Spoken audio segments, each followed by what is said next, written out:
আমরা সরকারি কর্মচারী, এটা কিন্তু আমাদের ভুলে যাওয়ার সুযোগ নেই। সরকারি কর্মচারী হিসাবে, সরকারের কর্মচারী হিসাবে যে আমাদের নিয়ম নীতি আছে, তার বাইরে আমরা যাব না, তার বাইরে আমরা কোনো কথা বলবো না। তার মানে কি যে আমরা কিছু বলবো না তা না, আমরা আমাদের কষ্টের কথা বলবো। আমাদের কষ্টের কথা কার কাছে বলবো? আমাদের অভিভাবকের কাছে বলবো।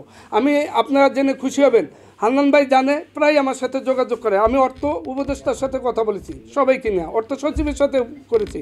সর্বশেষ জনপ্রশাসন সচিব মহোদয়কে একটা কথা আমি বলেছি যে, সচিব মহোদয়, এই গত সপ্তাহে যে আমি চাকরিতে ঢুকে আমি জানতে পেরেছি যে সারা বাংলাদেশে 20 লক্ষ কর্মকর্তা কর্মচারীদের অভিভাবক হলেন তিনি, যিনি জনপ্রশাসন সচিব।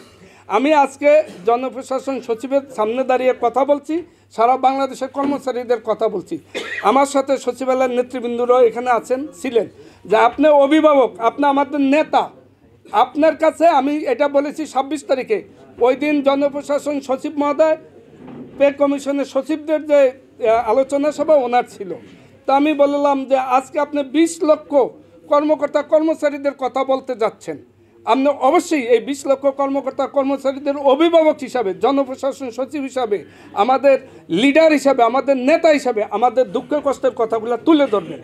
আমার সৌভাগ্য হয়েছে এই পর্যন্ত স্বাস্থ্য মন্ত্রণালয়, অর্থ মন্ত্রণালয়, পরিকল্পনা মন্ত্রণালয়, শিক্ষা মন্ত্রণালয়, শ্রম মন্ত্রণালয়, প্রবাসী কল্যাণ মন্ত্রণালয়, বিভিন্ন পর্যায়ে সহকারী সচিব, সিনিয়র সহকারী সচিব, উপসচিব হিসাবে কাজ করার, আবার স্বাস্থ্যতে। আমি এই কথাটা এই জন্য বলেছি, আমার 2টা মন্ত্রণালয়ের কথা খুব আমি কাছের কষ্ট দেখেছি। সেটা হলো প্রবাসী কল্যাণ মন্ত্রণালয়ের শ্রমিকদের কষ্ট, যারা রেমিটেন্স যোদ্ধা, তারা যে কত কষ্ট করে এই টাকাটা দেশে আনে। আর একটা সুযোগ হয়েছে শ্রম কর্মসংস্থান মন্ত্রণালয়ে চাকরি করার সুবাদে আমি বহুত শ্রমিক নেতাদের সাথে, বহুত শ্রমিকদের সাথে কথা বলার সুযোগ হয়েছে।